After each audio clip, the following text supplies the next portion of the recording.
We are talking of a lady who has been left. She's a witness. This was a man of faith. Children who are saying, this is a man of faith. When we were told all to stand, we stood in witness that this man was a man of faith. May God help us. May God help us that we don't drop the baton, that we will run the race, and when it is done, as our Father has rested, he slept and he was present with the Lord. And he's saying, the Lord was saying, good and faithful servant, enter into the place of glory.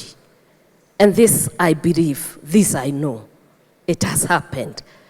If there is anything I have learned from this brother, is faith.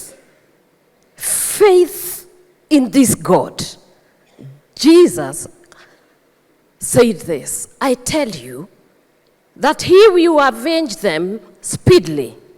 That was not very important because God can do all things. He can avenge you, he can enrich you, he can give you all that we have been told, spiritual, physical blessing.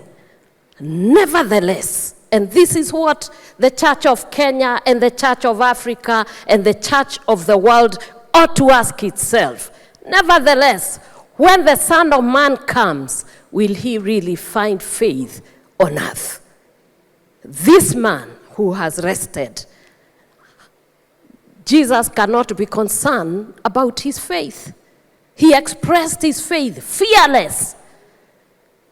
He was not ashamed of the one who called him, who died for him. He preached him to the people who are low there and to the ones who are high there. And he preached it to the world. Today we stand here to honor a man of faith.